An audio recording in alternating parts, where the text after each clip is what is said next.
Hello, everyone. Thank you very much for joining our Royal Ascot Day 1 preview. We have had the 5-day decks come through today. So we're still actually looking at Antepost markets. That's an important thing to remember. Today, we're going to run through three fairly magnificent looking races. We've got the Queen Anne that we'll begin with. Then we move on to the King Charles, which, whilst potentially lacking the quality of the other two races, obviously is a bigger field. So some interesting betting angles from there at bigger prices. And then we move on to what could be a stunning rematch between Field of Gold and Ruling Court and the St. James's Palace Stakes. Very excited about that. So, yeah, the sun has come back out today after a week or so's hiatus, and this feels like Royal Ascot's season. We're definitely going to get probably at least good ground. They've started watering to make sure they're in control, I think the phrase is, of the ground.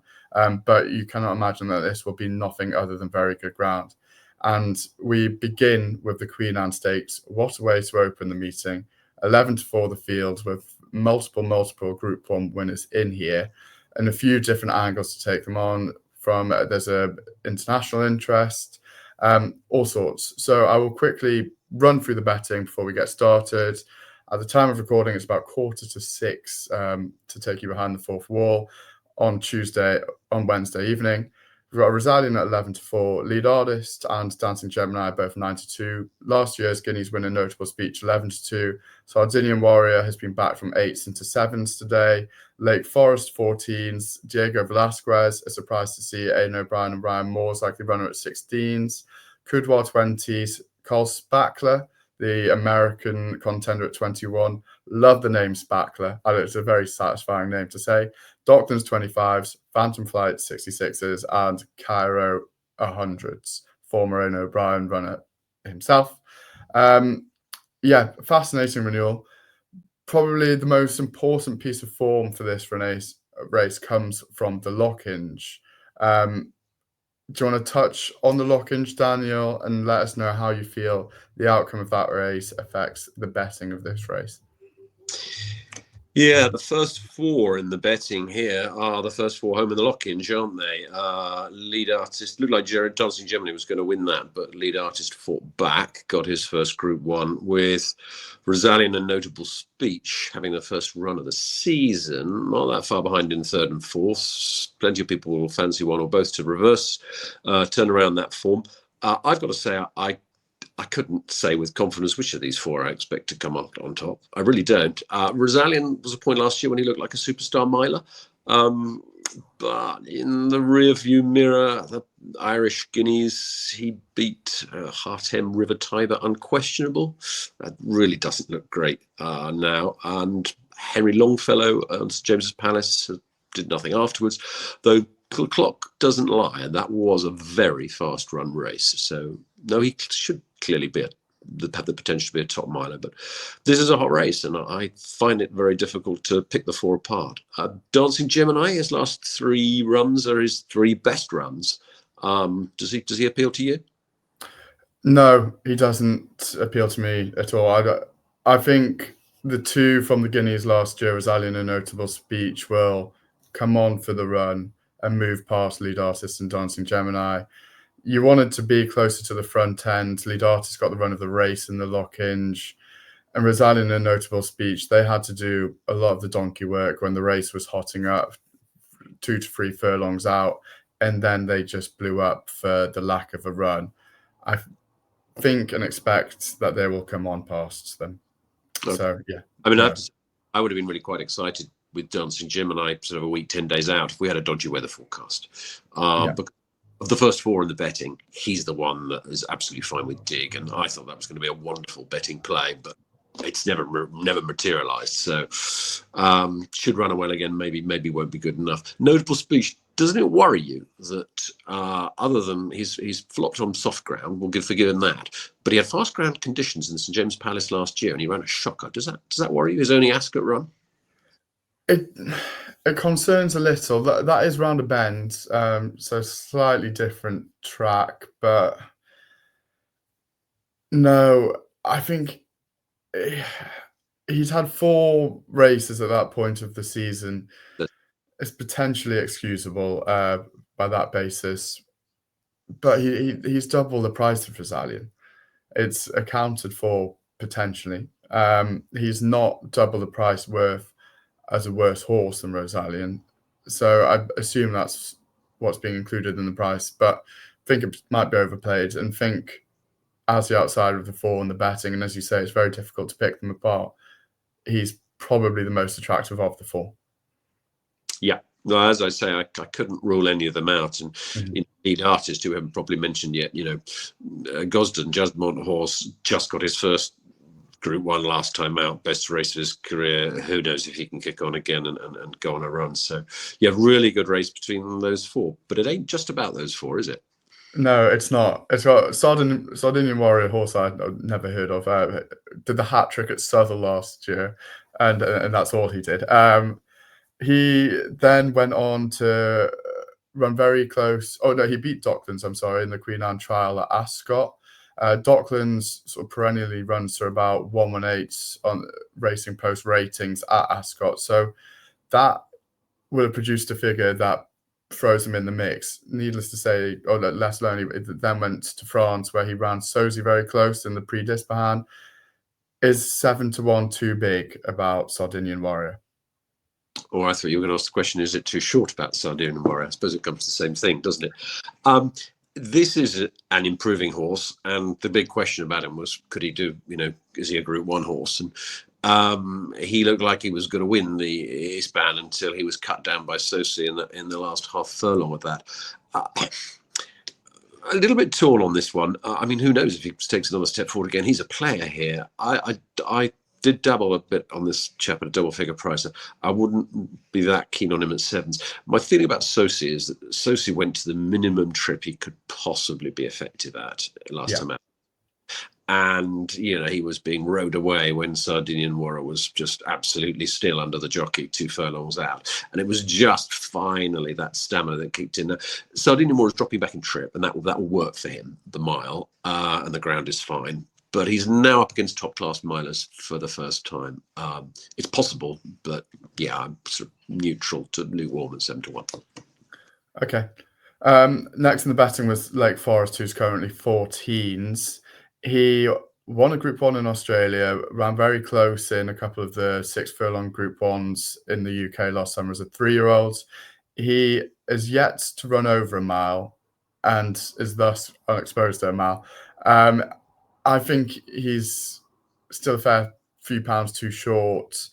Will this bring out sufficient improvements to make him run £5 better? I don't think so. Are you keen on him at 14s? I'm pretty keen on this guy. Now, at 14s, here's the big question, isn't it? Because those of us who follow us on X will know at a punters panel with Races Now, we put up this guy at a much bigger price as a real live one for the Queen. But then he was sort of 25-33s, and now he's half that. I'll put you on the spot, James. Do you know what Lake Forest won when he won the Golden Eagle in Australia? Money. I saw his career earnings were 3 million sterling. So yeah, 2.9 million. Yeah. Wow. That was at 7.5 furlongs. He's never been over a mile, but he flew from an impossible position there. What is that form worth translated here? Well, I think, Australian horse form between sort of 6 furlongs and a mile is strong. It's when you get higher in distance that I think they're inferior to European horses. Lake Forest, I think, is very live. If he gets that last half furlong, I'll sort of remind people that to go back and watch the Commonwealth Cup last year, where he was second to Inisherin, and he flew home to take second right at the death. He got away really slowly and then was crowded out, and he was last for much of that race. He absolutely flew home. I think that was his only time at Ascot. This has been the plan for a while. Haggis, what's not to like? I think this guy's live and dangerous, and as you can for me, you can put a blanket over the Lockinge 4, given that the 2 behind are likely to come on, and I can't pick between them. I'd rather play Lake Forest than either of those, probably. Even though, we're on it bigger. Yeah, I had a look into the Australia form, and I wasn't very impressed. I know Lazat obviously is favourite for the 6 furlong sprint on on Saturday. I think he's too short. And then the Australian horses in behind, they didn't go on to achieve much. They didn't look like the pick of their mile or 7 furlong bunch at all. And yeah, just wasn't hugely impressed by that. The horses that go down there historically, Dubai Honours, would not cut it at Group 1 level in the UK. So yeah, it's unconvinced by Lake Forest at 14-1. And the 7.5 around Australia, around a tight track, although it's only half a furlong up for the Queen Anne, you are going uphill in a straight line at potentially a more furious pace. So question marks. Would be quite excited by. I would be very excited by him if he does stay the mile and does do well. But I think there's a lot of question marks at 14-1. Okay, so if we were to have an even money dinner out bet, I say he's finishes fourth or higher for sure, and you say he finishes fifth or lower. Do you take the evens bet for that? I'm not interested because I like the argument of the blanket finish with the Lockinge bunch, and then you take out a large portion of the field if the form of that doesn't work out too well, does it? It looks like it shouldn't, but yeah. Like I think that's what's interesting about this race is horses like Diego Velasquez, who didn't actually clash too much with the front four. They provide exciting alternative options, and at 16-1, I know we put him up at 25s, and since then his prep has gone clearly pretty disastrously for them. But do you still retain an interest in him and at 16s? Yeah, I mean, you're right. Moving on from Lake Forest, the next four in the betting, they're all completely worthy of a mention, aren't they? Yeah, with Diego Velasquez at 25s, thought he was going to have a really good season as a second season miler, adult miler for Ballydoyle, and he goes for his prep, and they say he's just ready to start out. You know, the usual shtick. And he what does he rears up, plays up, doesn't go in the stalls. I can't remember, but he didn't run. And he still hasn't run. He's been pulled out of another race since. And I don't like that at all. And having put him up, to our followers at 25-1, I'm just dreading to see the terrible words, yes, we think he's just ready to start back, on the trainer's comments the night before this race, in which case just throw your slip away. Maybe, he can get one ready first time out. He doesn't do it very often nowadays, but obviously he can. So let's see what the vibes are for that one. But yeah, no, it's not. He hasn't had the prep we hoped. Below that, Kudwa, or the Crisfords, ran one first time out this season. So always shown promise of being very high class. I'm quite interested in this one, but I was very interested in this one and took some at a bigger price. But then the skies have failed to do much opening. I suspect better with cut. Isn't that your take as well? I think so. Good grounds. He was 4th of 7 or something in the Prix-Jacques Lamara, and I think you'd need to be getting close to Charon in that race to have a good chance in this race. And yeah, the good ground form doesn't convince me, even at 20s. Yeah. Okay. No. And as I say, I've gone off him with the ground, but I would have been with cut in the foot, given that so many in this market don't want it. It was really interesting, but no, without the cut, and that there's a phrase that I can copy and paste when we talk about Carl Spackler. Is he some Batman character or something like that, by the way? I've never heard of Carl Spackler, no. He's from some movie. Anyway, I was really excited when they say they supplement this one, but it's exactly the same thing. If you look through his form and you watch his races, the 2 or 3 absolutely standout pieces of form where he blows them away, and admittedly American Group 1s on turf, which wouldn't be European on Group 1, it's when there's cut in the ground. He's the son of Lope de Vega, and I just do not like good firm ground from him at all. He's disappointed, lost, or just scrambled home in weakish Group 1s with this kind of going in America. So going on a straight mile for the first time, flown halfway across the world on his way to Australia, without that rain, without the give in the ground, I want no part of him. Whereas if the letter S was in the going, I would be all over him like a rash.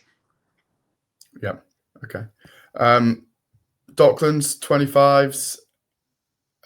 See any reason why he'd overturn the form of Sardinian Warrior? No, I'm totally likable horse. Ascot form, absolutely. And normally you think, oh, well, isn't this a great each way? But the trouble is this is the strongest Queen Anne I can remember in recent years. And Yeah. there are 8 really good horses ahead of him in the betting. And is he going to get past 6 of those? I just can't quite see it. Not likable horse, but I think he's in too deep this time.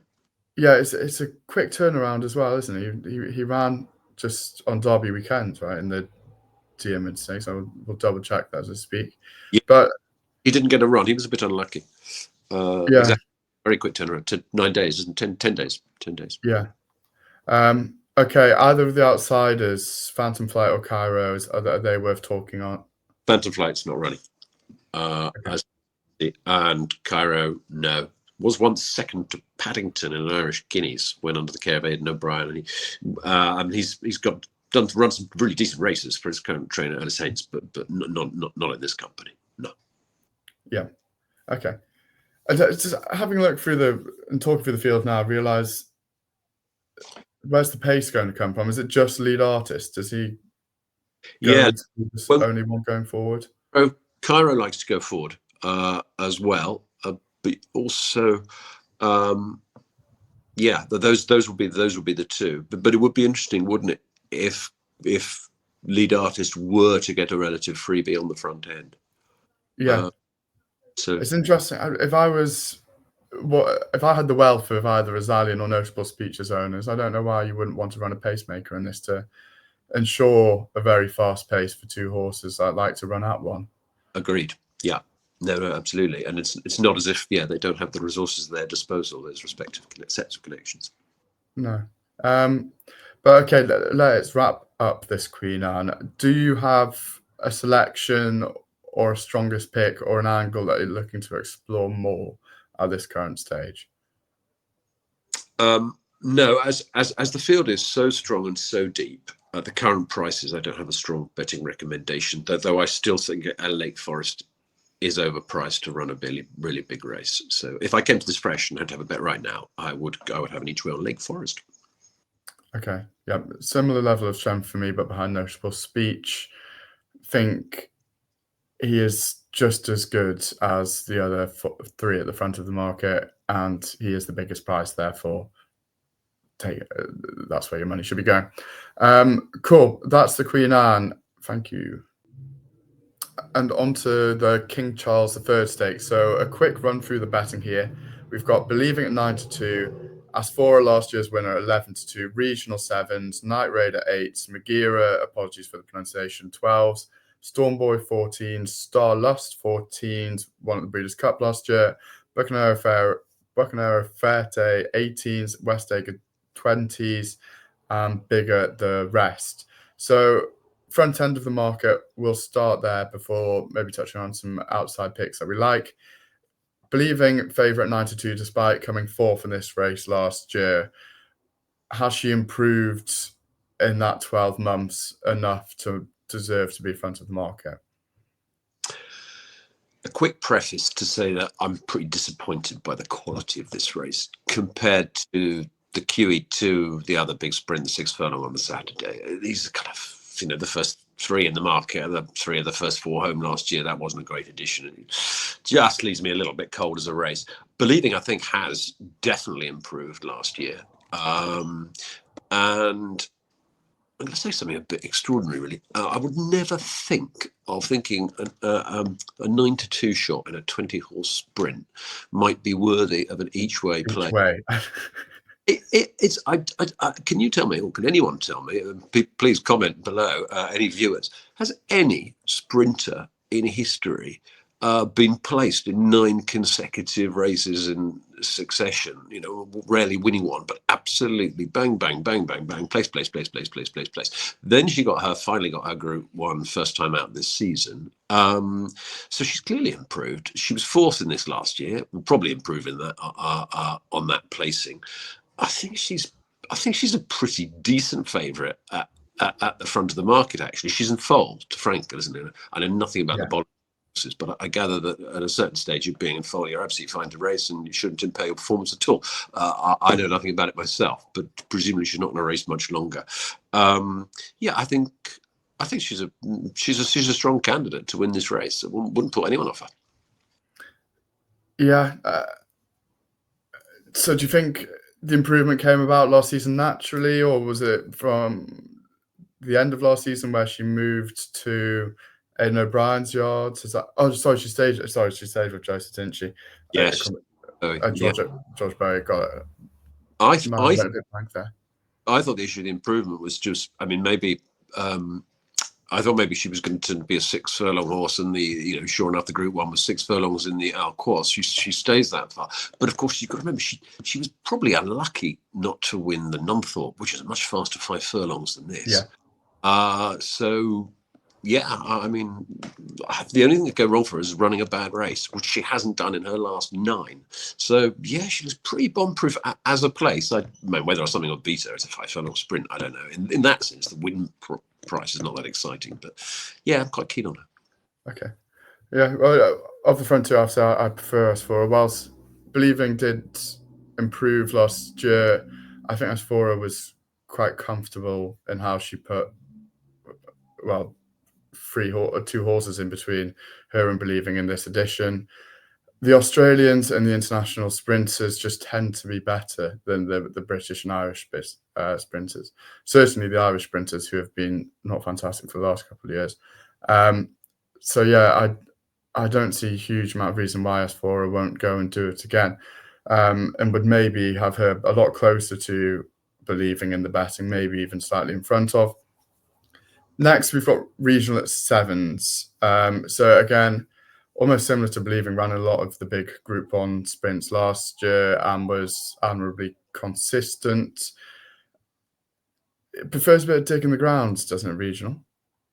Oh no, fast ground is absolutely fine. I think there's a versatility there, and he was pretty close, second or third. Sorry, I can't remember last year, and that was on practically fast ground as well, wasn't it? Yeah. No, ground's no problem. More problem with him is, I mean, he's long in the tooth, and he's the co-oldest in the field. I think he's a 7-year-old now.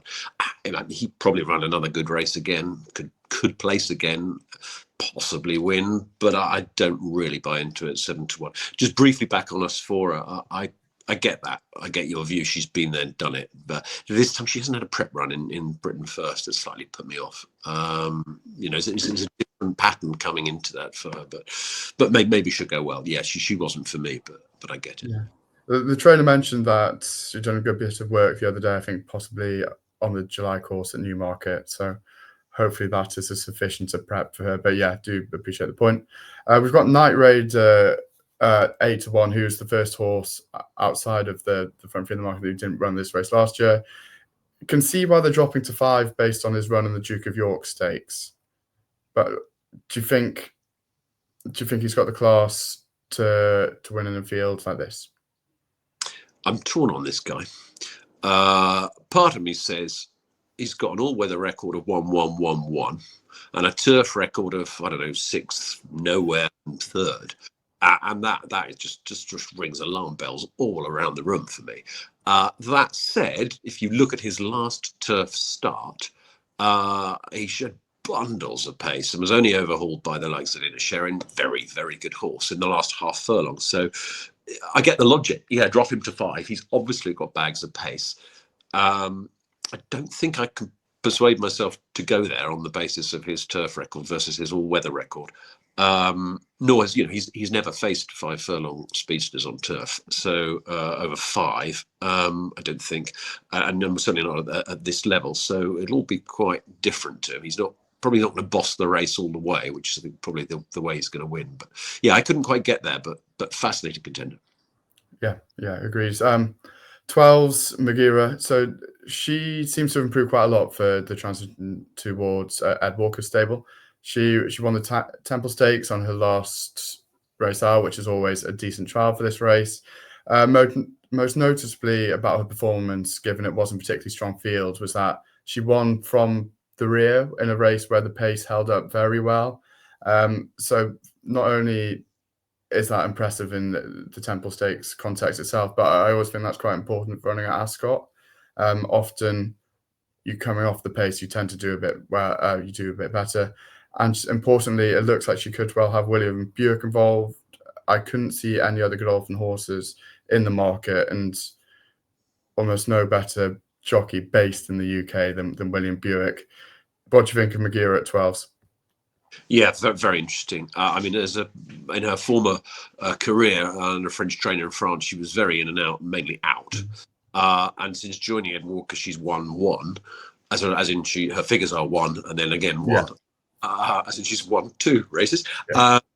And although I think she's probably got to take another step forward. I mean, Ed Walker's yard is just absolutely on fire, isn't it? So kind of the everything's aligned her for her to come late. Whether or not this class, this group 1 class, which she's never been up to in the past, is just a step too far, I don't know. But yeah, pretty interesting contender for sure. Yeah. We've got Stardust, who disappointed at Haydock last time out. Do you see any comments as to why? Was it expected to run that poorly, and can you see any improvement coming about for this race? I can definitely see improvement coming. Seasonal debut after X months off, and he was carrying a massive penalty because he was Group 1 winner, Breeders' Cup run, and what this guy wants is breakneck 5 furlongs, going a really fast pace on fast ground. And he's got it. And the fact that he's doubled in price, because he was sort of 7 to 1, among the top 3 or 4 in the betting before that run. And the market's completely discounted him because of that performance. But if you take the view, that was a prep, and he had £5 more than anything else in the field for good measure, he could really take a step forward. I think he's got a really good chance. If he runs, I was a bit unsettled to see, because I've been sort of waiting for this guy to come to this race. A bit unsettled to see that when Beckett was asked about his team for Ascot, I don't think he mentioned him. And I think either that was an oversight, which is probably the case, or he's actually not going to run. But if he's been declared at the 5-day stage, I can't see why he wouldn't. So, if people are thinking of going in now, I would just say I don't think this guy is going to be a plunger in the betting, not before the 48-hour stage. So I would just don't take that risk. But I like him. I like him for this. No. Do you see Buccaneer Fuerte or Westacre, the next 2 in the betting, being plungers over the next 5 days? No. Buccaneer Fuerte, they've brought back from didn't they go to Golf to Stud or something like that, and has come back for some fertile reasons or something like that, right? Okay. Yeah. I think that was sort of yesterday's horse, and I don't think it was ever a top Group 1 horse anyway. Westacre broke the track record in Meydan over 5 furlongs, then disappointed, I think, in the Alquoz over 6. That's not impossible for the excellent George Scott. By the way, did you mention Storm? Did we mention Storm Boy? No, probably. I was under the persuasion that he probably was going to run. Well, I was convinced he was going to go. Convinced he was going to go to the QE2, and so was the market, because his price collapsed in the last couple of weeks for that race. But he's been backed again today, and there was that clip of Ryan Moore chatting to the connections of Satono Reve, the Japanese sprinter, on the Saturday, and indeed getting on board that horse. Now, if Storm Boy's going to run on Saturday, why was he doing that? Maybe he knows that there's been a change of plan, that Storm Boy is going to come here. Storm Boy, very good Australian horse, and Australian sprinting form is powerful. Flopped first time for Aidan O'Brien, but almost certainly needed the run. They said they hadn't even galloped him after he arrived. So which you roll your eyes, because they said that after the race, not before. Yeah. That's not very good to back us, but what a rogue element he is in the betting. And the only other one I mentioned, those mid things, is Flora of Bermuda. I really like her as an outside play for the QE2. Hope they go there. She's still in this. Don't know which way they'll go. Yeah. The other option with Storm Boy, with the Ryan Moore on board Saturno Rev, is that possibly Storm Boy isn't going to either race. Of course, there's maybe something to consider before taking the 14s. But yeah, so looking at the outsiders then, is there any horse that stands out to you, or multiple horses? I see there's a lot of money today for American Affair, who was rising up the ranks and looked a really good horse, but didn't do it in group company last time out. Washington Heights one day might win a big race, but who knows when. I won't back him. Magnum Force at 33 to 1 is a Group 1 winner. Firm ground, 5 furlong sprint. Del Mar, juvenile last year. Doubt he's good enough here. The only other one that I'd mention, who I have backed, went down this morning to Ladbrokes to take the 40 to 1 is Asfoora, who I think I'm right in saying led the Commonwealth Cup last year before he kind of fell in a hole in the last furlong. Dull first time out, needed to run. I think it's Clive Cox trainers said he'll come on a bundle for that. I think this guy's talented, and I felt 40s was too big as an each way play. Okay, interesting. Similar price 40s. I also quite like No Half Measures. Would probably be holding off until some extra places because I don't think she has the form to win, but I think she's getting more and more consistent. She ran very well at Royal Ascot last year in the Palace of Holyrood Stakes. Admittedly, obviously, that is a handicap and she didn't even manage to win, but she convincingly won her side, and we know how important the draws can be when the field's split and the handicaps. She recently ran at Haydock in the Achilles Lister Stakes behind Balmoral Lady of Ed Walker, and obviously Ed Walker's horses I've just mentioned are in an unbelievably good form. So yeah, smatterings of Group 1 form too. She ran well from a very wide draw in the Abbey, which is very difficult to do. So if you can get 40s and possibly 4 or 5 places, I think it's worth a go at small stakes or half measures for a horse that seems like she could be on the improve. I just wondered if her improvement to the back end of last season came on softer ground. You're right. I think you pointed out that very good Palace of Holyrood House that was on fast ground, but I just wonder if what took it to the next level was dig. I could be wrong on that. Yeah, I am nervous about that, and hence maybe it's even more strongly recommended to wait until the day, because then at least if they pull her out on accounts of the ground, you get your money back. But yeah, I think hopefully the Royal Ascot form negates the penchant for soft ground. So we'll see. And want to have in your thoughts, possibly not back with immediate effect. So that is it for me for the King Charles Stakes. Nothing else to mention? Nope, absolutely not. I think we've pretty much covered it. Okay, perfect. We'll move on to the St James's Palace Stakes. So the betting in the St James's Palace Stakes is as follows. We've got Field of Gold at 10 to 11, Ruling Court 11 to 4, Henri Matisse, the French Guineas winner at 5 to 1. So that's the English, Irish, and French Guineas covered in the front three of the market.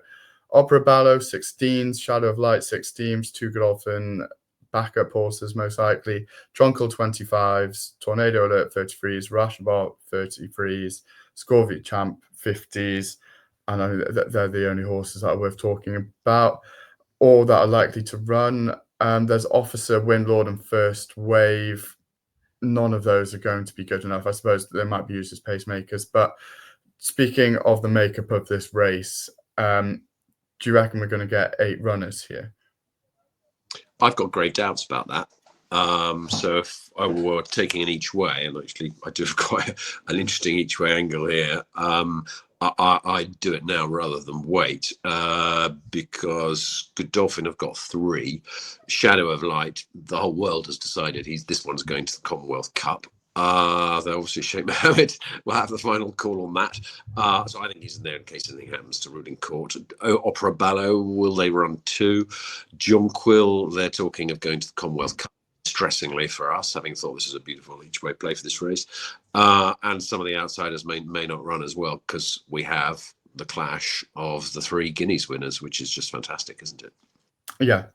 And let's start by talking about the English and Irish Guineas, because the English Guineas had the winner of the English and Irish Guineas, where Field of Gold met Ruling Court. Ruling Court came out on top there. A lot of people were quick to blame the ride by Kieran Schumacher. Do you think the best horse from that race was Field of Gold? In the 2000 Guineas at Newmarket? Yeah. Yes, with a qualification, in that the one of these two with the proper acceleration turn of foot when the jockey presses the button go is Ruling Court. not Field of Gold. Field of Gold is a sort of relentless, high-paced galloper, and he could turn into an absolutely great miler. But for me, he hit quite the flat spot in the Newmarket Guineas. I don't think it was just the jockey. If he'd responded when the jockey said immediately, they would have picked him up. So, given this is around a bend, could get tactical. Horses might get trapped. Field of Gold, finds himself on the rail and just takes a while to get out. Really could be gone again. So, yeah, it's a great clash. I think they're right. The market's right to have Field of Gold as favourite to win it this time, but I don't think it's a done deal. Yeah, I would say what appeared to be a lack of pace in the Newmarket Guineas was potentially down to not being able to handle the dip. I thought he looked sufficiently pacey in the Irish edition, in that he could come around a bend. And I think probably Colin Keane will ride him with confidence again to ensure he's not stuck on the rail. Yeah, that's a good point, because also in Ascot, you're not going up and down. Those when you come around the bend, it's just basically an uphill climb all the way to the finish, really, isn't it? There is that sort of level playing field, as it were, for him, which will work for him. Yeah, no, I get that. Yeah. So in terms of the price disparity then between the two, 10 to 11 and 11 to 4, which one would you be more inclined to back? Neither. No. Don't back on shots ever. Yeah. And ruling court, I don't like that this horse was trained for the Derby for 5-6 weeks, pulled out the Derby, and suddenly 10 days later he's back to being a top miler. Can that work well? Maybe it can. I know nothing about training horses. Come on, let's be honest about it. If anyone could do it, Appleby can do it, but I just don't like that aspect to it. Do you know what I mean? Yeah. No, understood. So each way angle. I don't think I'd play either. I'd play the other Guineas winner. Okay. We've got very, very differing views here then in that case. Henri Matisse, I think he's probably, we spent a bit of time talking about Field of Gold and what the jockey will do, because historically he's been known as a bit of a tricky horse. But I think Henri Matisse will be the trickiest of the lot out of the front three here. The race somewhat fell into his lap in the French Guineas, where the pace collapsed and he got a dream run under Ryan Moore. And I would have the French Guineas as a good few pounds worse than the Newmarket edition. He was O'Brien's third string at the time. And yeah, I think 5-1 is too short for this horse. Okay, I'll give the counter view. We don't really yet know, do we, about the relative merits of the form. What we do know is that Camille Pizarro came and won the French Derby next time out from that race. And Detain almost won the French Derby, and he was well back in 6th. So I don't think we can say that the French 2000 Guineas wasn't necessarily a strong race. We've yet to see what Junk will do next. My take on Matisse is he's absolutely bound to finish in the 3, isn't he? Absolutely bound to finish in the 3. So I think he's 5-1. I can only see 9-2, but he's just like it's an each way bet to nothing, isn't he? He's a bit tricky for that. Around the Ascot round mile. Trainers, the string is now absolutely fully on fire. I think it's a case of what not to like. Matisse has run, ignoring seasonal debuts and things like that. He's run 2 Group 1s over a mile. And he's won them both. Over at the Breeders' Cup, and now the French Guineas. How can he not finish 3rd in this? He's got to. Yeah. I'm so for a fall, I know, but my firm position, and I have multiple each way bets on him with multiple bookmakers in cash. Don't want to annoy anybody because I just cannot see him being 4th or worse. Okay, wow. And it does have a squeak. Yeah, if there are less than 8 runners, that will look like a wonderful each way bet at 90. I will give you that, but Part of my point, I think there might be 6 or 7, and then Yeah. Yeah. And the key thing is that the 3 horses below him in the betting, these are the 3 who are like to come out.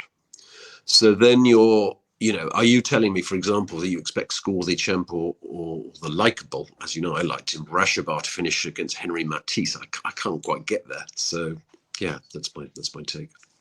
No, true. It's very interesting when you explain it.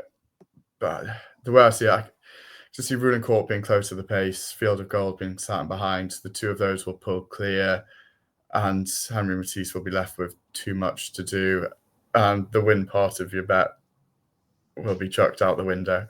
But yeah, I perfectly see the logic, and we'll be pleased for you if he comes third. But last year, Ryan Moore very nearly got Henry Longfellow to beat the supposedly unbeatable Star Miler Rosallion. Yeah, no, I can see all this all over again. Anyway, fascinating. Yeah, good. Got different opinions. Okay, so none of the outsiders then, I mean, none of the outsiders we have any certainty that they're running, of course, nor whether they'll be running on the merit or as a pacemaker. But is there anything at a bigger price that interests you at all? Yeah, a couple of days ago, I took the 40s about Rashabar, but this is highly speculative because Mian is not a man who utters much in public.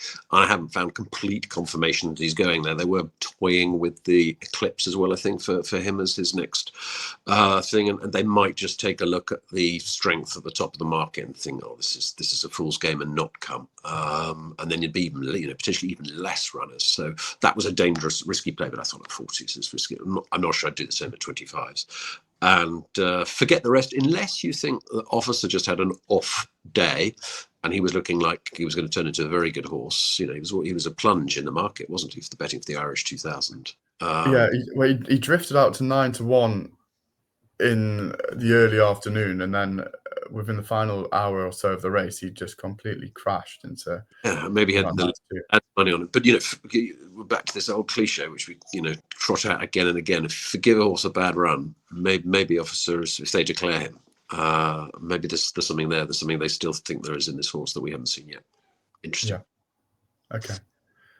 For me, incredibly boringly, it is between the front 2 in the market, but these 2 are spectacular 3-year-olds. Ruling Court at 11-4, I think, is slightly too generous. I think he's a more tactically versatile horse. I think you'd probably take William Buick over Colin Keane around Ascot, just for the case of the relative unknown. And yeah, Ruling Court, which is watching that Guinea's back, he does just scoot clear. And if he scoots clear around the bends at Ascot, it's not the longest straight in the world for Field of Gold to catch up. And yeah, I think 11-4 is a bit of a disservice for what was a very strong Guineas winner. Yep, I can't wait. I can't wait for the race. Almost, it's absolutely. This whole day is great, but this and the Queen Anne, just great racing.